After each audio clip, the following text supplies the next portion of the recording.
Make no mistake about it, if people like Jimmy Savile were alive today, he'll be perpetrating his crimes online. And Nigel Farage is saying that he's on their side. Well, this is so absolutely disgusting that it's almost beyond belief. Just how low can a Labour government sink?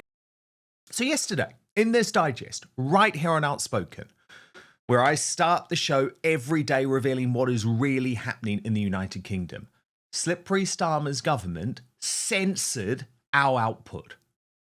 Now, my comprehensive coverage of the migrant uprising up and down the country over the weekend and the hard left Antifa mob trying to cause trouble, violence and discontent under the guise of stand up to racism was removed from Elon Musk's X platform because of the online safety bill, which the government falsely claims is about protecting children, but I argue is indeed the most chilling bid to censor free speech in modern British history.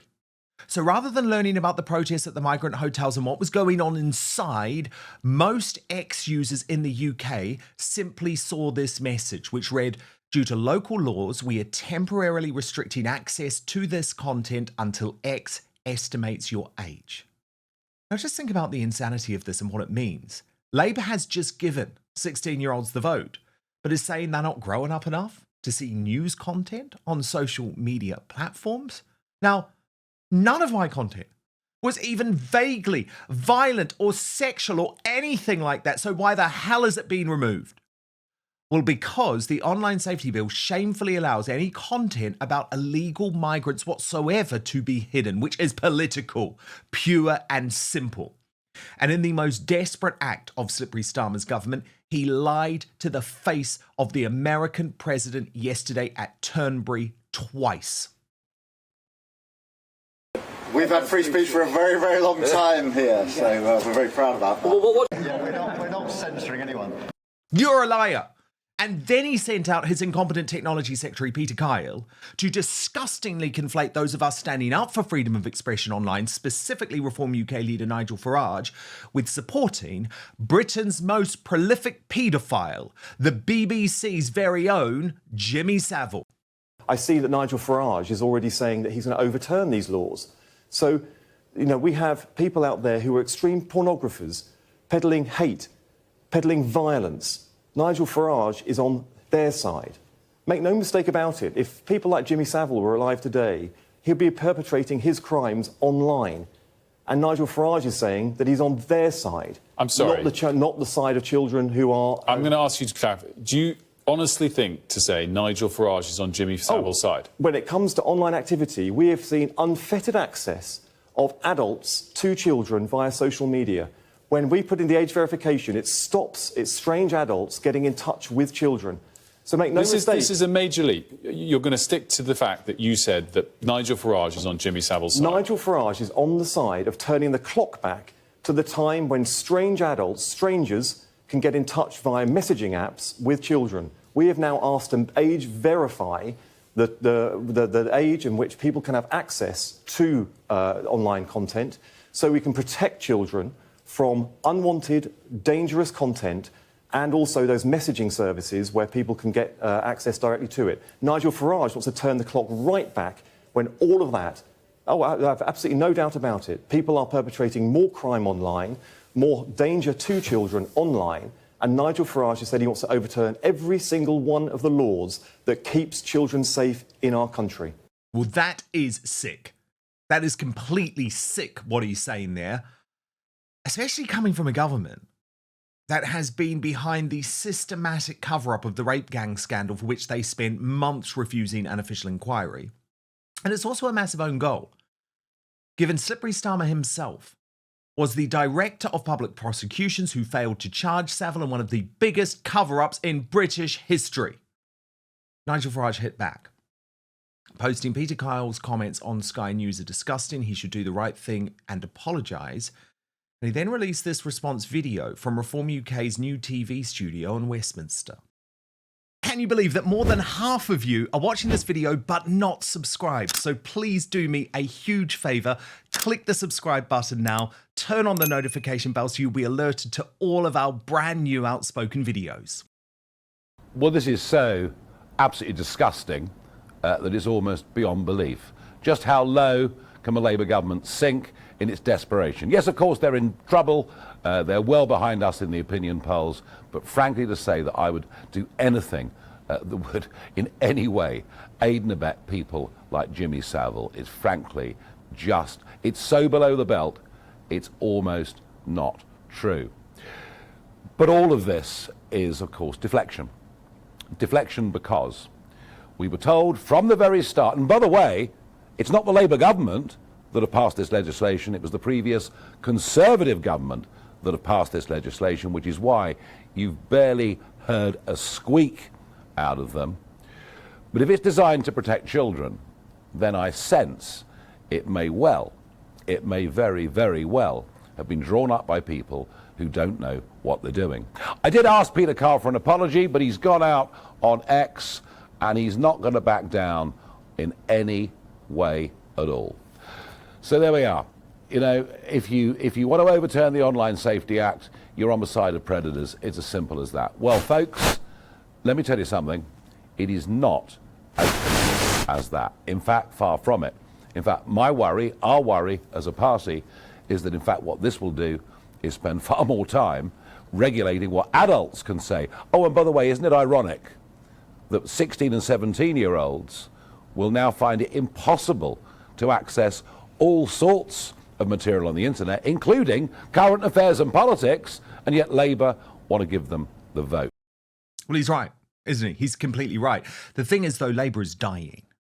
Slippery Starmer is already politically dead. I mean, today is 1 year since the Southport massacre. God bless those 3 young souls. And may Axel Rudakabana burn in hell. But it is that cover-up from Slippery Starmer that defines his failed administration. But mark my words, as they go down, censorship is becoming all they have. And we see this even at the migrant protests themselves, where Rebel News boss Ezra Levant had to battle to report, to do true journalism, given the behaviour of the hard-left group Antifa. Said, what's your name, what do you have to say, and you've suddenly gone silent. You're very cowardly, like you instantly shut up and I don't know if... I said all I needed to say, mate, that's it. Do you think I'm scared of your finger? No, I'm not threatening you, just telling you to fuck off. What's your name? What's your name? You seem a little bit cowardly. Very cowardly, ain't you, Paul? Come back here. That's why you got your little goons to do it for you guys, isn't it? Anyways, it's really weird to have this happen. And this anti-Semite said that I cannot take it away from his face. Take it away from his face then. Yeah, stop it. We're allowed to book things out of his face, right? Now, your name's Paul, right? Did you yeah, see Paul Sillett, his name is. Now, where do you know him from? So basically, he's a far-left extremist that goes around, causes trouble, antagonises stuff. This one, the one with the glasses and the ginger beard, is his goons, who he makes the distractions normally and lets the other ones do their dirty work. So who pays for Paul? He knows. That's a libelous accusation he made publicly there. Shut up, right. Well, let me repeat it then. Let's repeat it then. Look how many complaints you put in against the video, buddy. And did it get taken down? No, it didn't. As Marty Blackburn explained, yesterday in Epping, we saw again the socialist worker goon Paul Sillett doing his best to prevent Ezra Levant from reporting on the protest by blocking his camera. Paul is the Muppet who targeted Tommy Robinson in various malicious articles. Now, their behaviour is appalling, but the real question is, why are they so terrified of the public seeing the truth? So it may if you stepped out there to do your thing, because I think that's what I'm trying to do. Because I think we might have struck you. Yeah. So that's all. It's entirely up to you, but I don't think he's going to stop doing what he's doing unless you.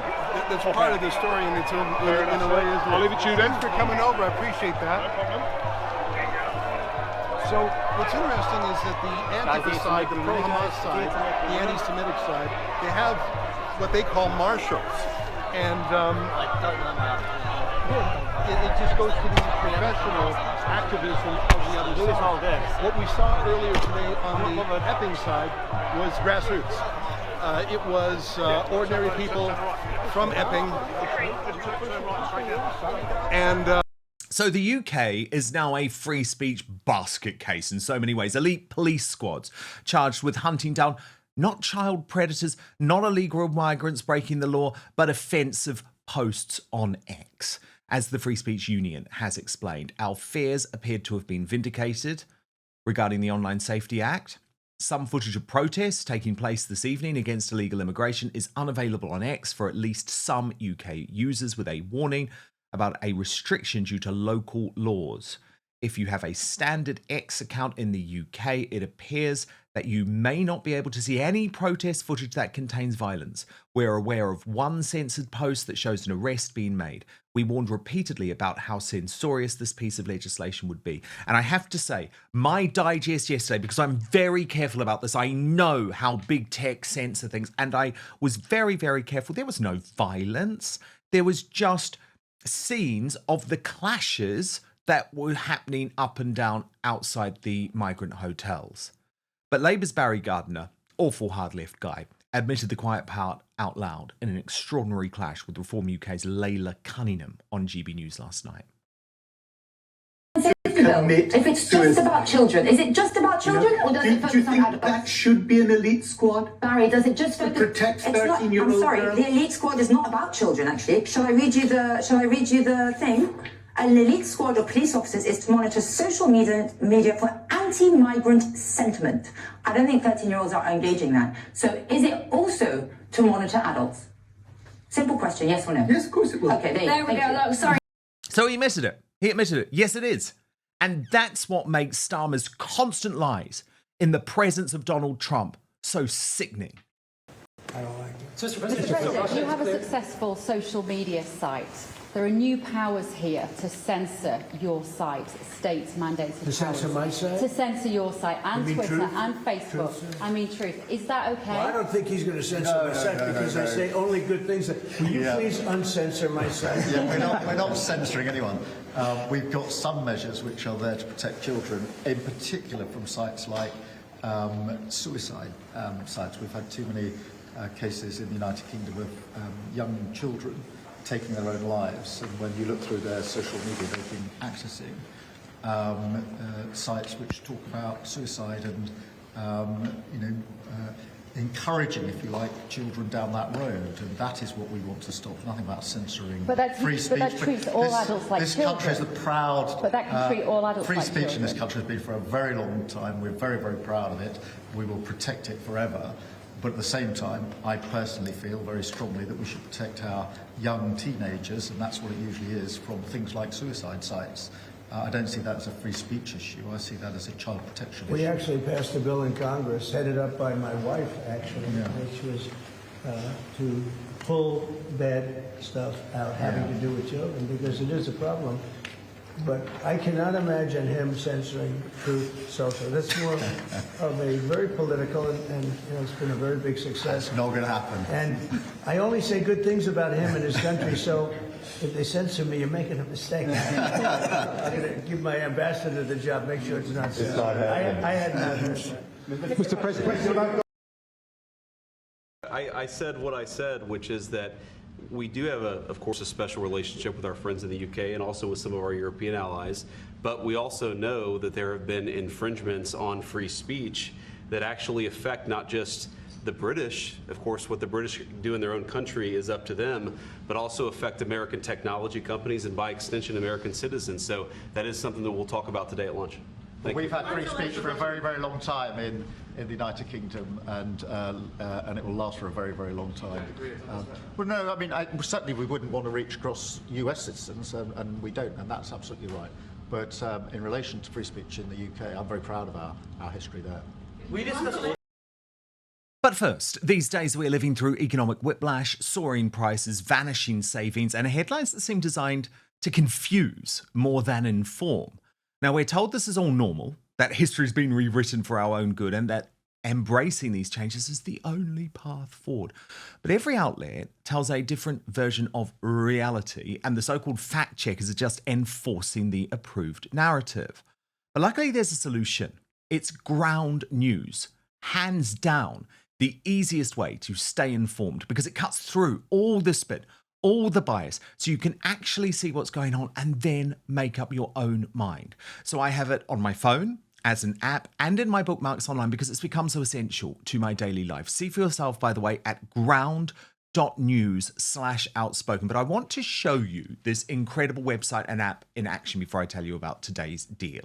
So let's use the very controversial story of the UK pop star, washed up pop star that is, using her BBC podcast with fellow presenter and close friend Mikita Oliver, equally awful, claiming she doesn't know how many abortions she's had before settling on 4 or 5. So what Ground News allows you to do is clearly in one place over 60 sources, 67 sources in fact, covering the story.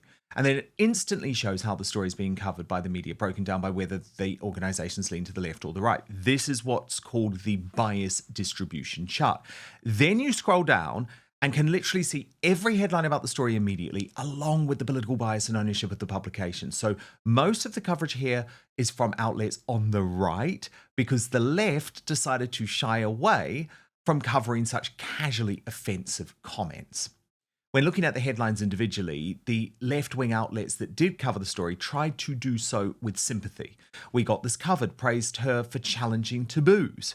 The Daily Mirror described it as a heartfelt admission. And Metro News went all out, arguing you can't judge Lily Allen's abortion confession and be pro-choice.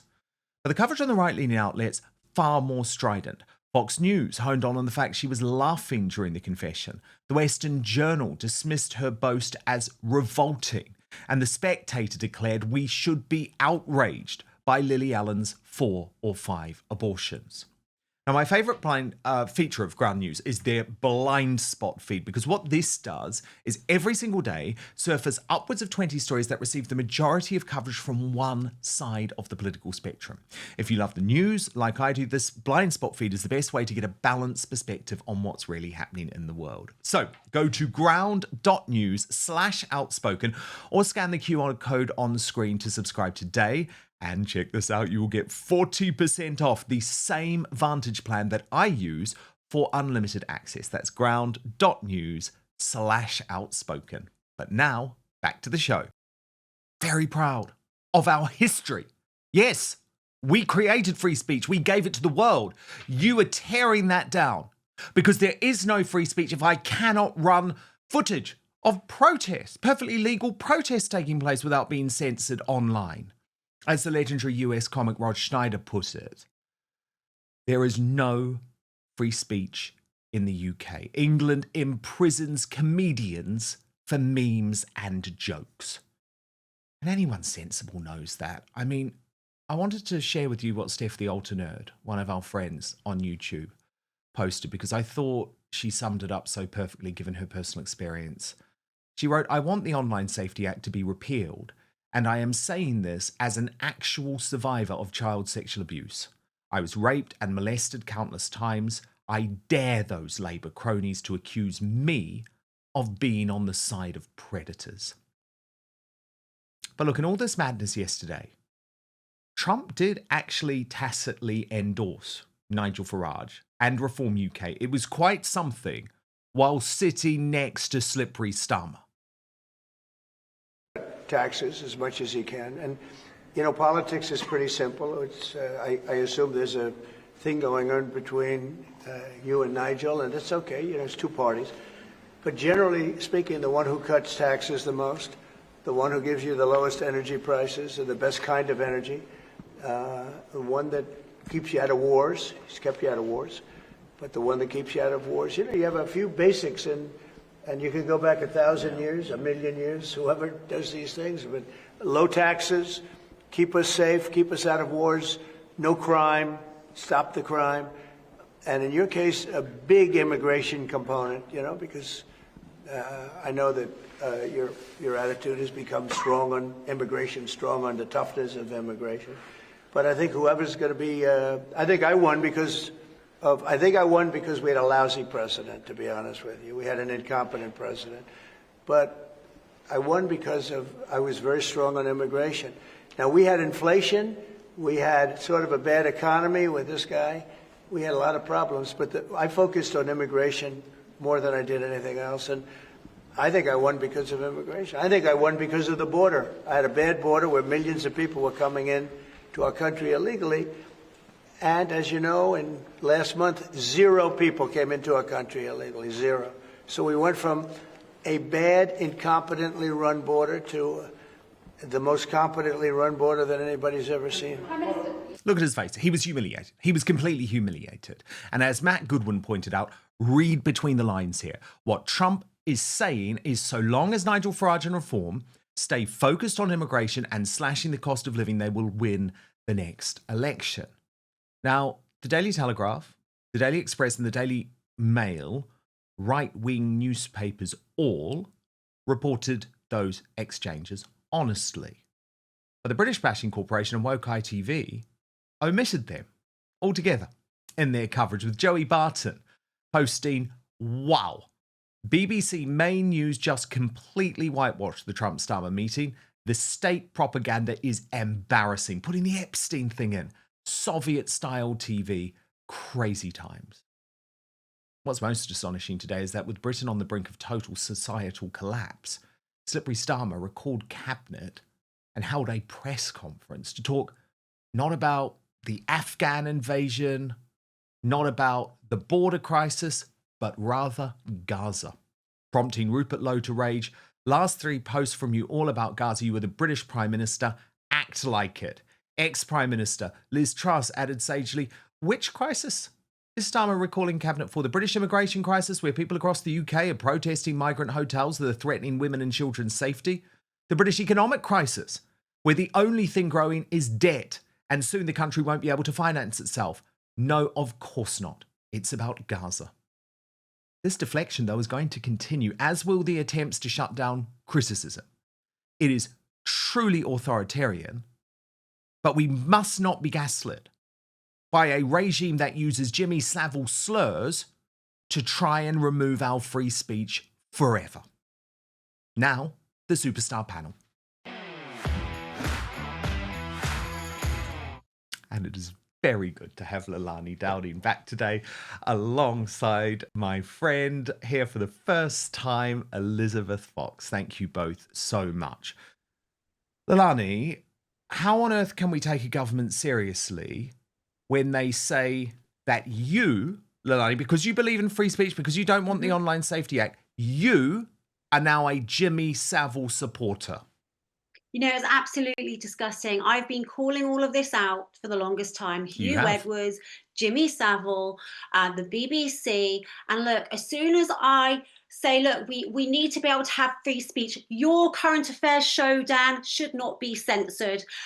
Non-violent videos should not be censored. I'm supposed to be supporting Jimmy Savile and the pedos. I mean, this is absolutely insane. And this has always been what the problem was going to be with the online safety bill, because they have purposely conflated current affairs with child sexual abuse, pornography, as Starmer was saying, suicide sites. I think every sane person would want to see children protected. We don't want them accessing the suicide sites or seeing pornography on their phones and online and their laptops. Of course we don't want that. But why are we conflating it with illegal migrants? Why are we conflating it with you reporting on protests? There have been numerous things I've seen where after the Online Safety Act came into effect, you saw that little warning that people in England and Britain could no longer access certain videos. And none of them were sexual and none of them had anything to do with suicide. Elizabeth, can you believe that Starmer's government is going down this route, though, anyway? Because let's just think about their record on paedophilia, right? So they have tried to cover up the mass rape of young English girls by Muslim Pakistani men because it doesn't suit them politically, right? It doesn't suit them politically to have the inquiry. But when it comes to Starmer personally, and he won't like this, but I will stand by it. He is the man who let Jimmy Savile go to his grave, a national hero. Now, he wasn't the only one, Elizabeth, because there were many, many people inside the BBC that covered up this revolting, prolific, disgusting paedophile. But he was the director of public prosecutions. And he was, he took all of the credit for everything that went on during his time in the DPP. So he also has to be held responsible for the fact that he let Jimmy Savile walk free. Absolutely. If you're going to be accountable for the good stuff, you've got to be accountable for the bad stuff and the things that you let slide, things that you didn't make right. I'm not a believer in the Labour government. I'm not really a huge believer in trusting the government full stop, to be honest with you. I think that the online safety bill is exactly, we've heard it all before with safety, protection of children. Like Leilani said, any sane person, any decent sane person in society absolutely wants to protect children. I think it's bad that children are exposed to harmful content. Any normal person is, especially if you're a parent. It's a major issue in this day and age. And I think it's great that schools are implementing phone-free zones and not allowing their phones to be in the schools. They don't need them. It's a distraction. They're getting exposed and sharing things they shouldn't be. Pictures are getting passed around, things like that. But we've been here before in the pandemic with certain policies, restrictions and censorship, getting banned for talking about not having the vaccine, or, we've had this, it's for your safety, obey. It's very draconian. It's extremely tyrannical. And I think it's very, very 1984 George Orwell. It absolutely is. It absolutely is, because we know what's going to happen, Leilani. It is going to be our posts that are increasingly censored. Because let me tell you, what they're not going to be doing, and I don't think they should, by the way, but what they're not going to be doing is censoring the content that's coming out of Gaza, for example, because they want to bring political pressure on that issue. Mm-hmm. But I'm sorry, surely for a child, it's just as disturbing to see a starving baby in Gaza as it is some protesters outside a migrant hotel in the United Kingdom. So this is political, and I believe they will keep picking and choosing, Leilani, which issues they choose to use this act to censor. Oh, absolutely. It's all about pushing their narrative, and whatever narrative they have at that time that they want to push on us with their propaganda is what they will allow. Anything else, you'll get censored by the Online Safety Act. So for Starmer to sit there and say it wasn't a lie saying we had free speech, because we did have it historically. We just don't have it anymore. And, partly his fault, partly the Tory government, as you said.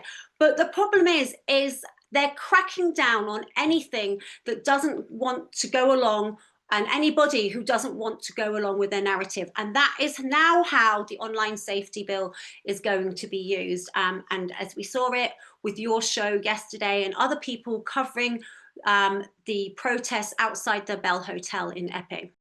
Thank you so much for watching Dan Wootton Outspoken. Please click on my face just to the bottom left to subscribe to this brand new independent news source, and turn on the notification bell so you'll be alerted to our brand new live shows, uncancelled interviews, and special royal episodes.